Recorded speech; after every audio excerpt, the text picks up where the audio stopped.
చంద్రశేఖరరావు గారు నువ్వు ఏ ఊర్లో డబుల్ బెడ్రూమ్ ఇల్లు ఇచ్చినావో గా ఊర్లో నువ్వు ఓట్లాడుగు. ఏ ఊర్లో అయితే 2004 నుంచి 14 వరకు మేము ఇందిరమ్మ ఇల్లు ఇచ్చినామో మేము ఆ ఊర్లో ఓట్లు అడుగుతాం. నీకు డిపాజిట్ వస్తే నువ్వు విధించిన శిక్షకు మేము సిద్ధమవుతామని ఉలకలే పలకలే. కానీ దేవరకొండ ప్రజలు నిజాన్ని గుర్తించిండ్రు. బాలు నాయకును 45,000 ఓట్ల మెజార్టీతోని ఇవాళ గెలిపించారు.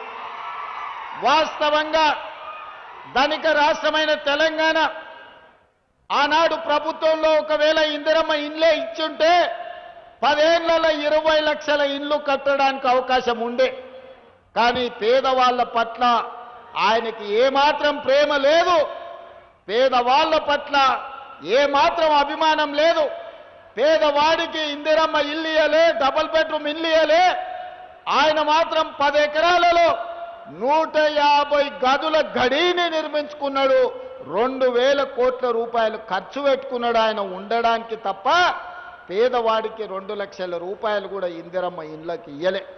అందుకే మన ప్రభుత్వం వచ్చినంబడే పేదవాళ్ళ ఆత్మగౌరవం నిలబెట్టాలి అనంటే ఇందిరమ్మ ఇల్లు ఇవ్వాలి, పేదలకు ఈరోజు న్యాయం జరగాలి అని వచ్చినంబడే మొదటి సంవత్సరంలోనే ప్రతి శాసనసభ నియోజకవర్గానికి 3,500 ఇందిరమ్మ ఇండ్లు, రాష్ట్రం మొత్తం 4,50,000 ఇందిరమ్మ ఇండ్లు, 22,500 కోట్ల రూపాయలతోని ఇవాళ పనులు ప్రారంభించుకున్నాం.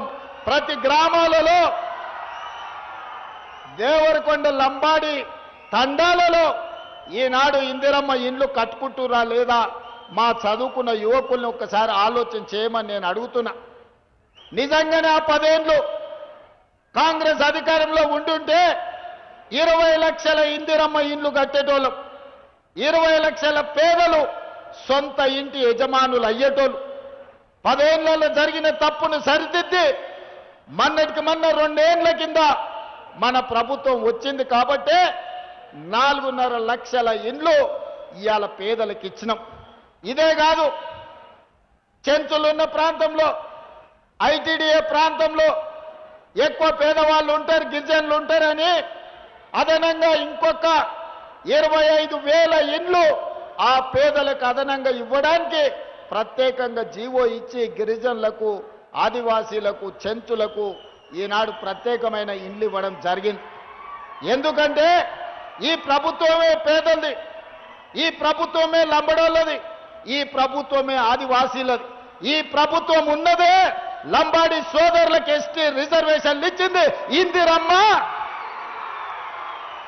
మీ ఊర్లో చదువుకున్న జైపాల్ రెడ్డి ఆనాడు కష్టపడి దేవరకొండ బడిలో చదువుకున్న జైపాల్ రెడ్డి లంబడోళ్లను ఎస్టీలో ఇవాళ చేర్పించిండు. ఆడ ఈడ కొంతమంది కుట్రలు చేస్తారు.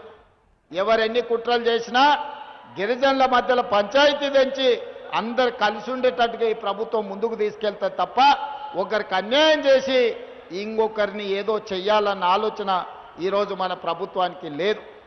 అదేవిధంగా రైతు రుణమాఫీ కావచ్చు, 1,00,000 రూపాయలు అన్నాడు, 4 విడతలు అన్నాడు, మిత్తి కడతాను అన్నాడు. శివరాఖరికి రైతుల నెత్తి మీద అప్పు పెట్టిండు, చేతిలో సిప్ప పెట్టిండు, ఆయన పోయి ఫామ్ హౌజ్లో వండుకుండు. కానీ రుణమాఫీ జరగలే. ఆయన ఇచ్చింది మిత్తికే సరిపోయింది, అసలు అట్లే మిగిలిపోయింది. అందుకే మన ప్రభుత్వం అధికారంలోకి రాగానే 2 లక్షల రూపాయల రైతు రుణమాఫీ చేస్తామని చెప్పి అధికారంలోకి వచ్చిన మరుక్షణం 25,35,000 రైతు కుటుంబాలకు 20,614 కోట్ల రూపాయలు రైతు రుణమాఫీ చేసి రుణ విముక్తులను చేసి రైతు అంటే రాజు, వ్యవసాయం దండుగ కాదు, వ్యవసాయాన్ని పండుగ చేస్తామని మన ప్రభుత్వం నిరూపించింది. అదే కాకుండా ఆనాడు చెప్పిండు కాంగ్రెస్ వస్తే కరెంటు ఉండదని, కాంగ్రెస్ వస్తే రైతు బంధు బంద్ అవుతుందని. నేను ఇవాళ మా యువకులను అడుగుతున్న, ఎక్కడైనా కరెంటు బంద్ అయిందా? సోదరులారు ఎప్పుడైనా బంద్ అయిందా? రైతులకు ఉచిత కరెంట్ ఎవరు ఇచ్చింది? మొట్టమొదటి సంతకం పెట్టింది ఎవరు? ఆనాడు 2004 డాక్టర్ వైఎస్ రాజశేఖర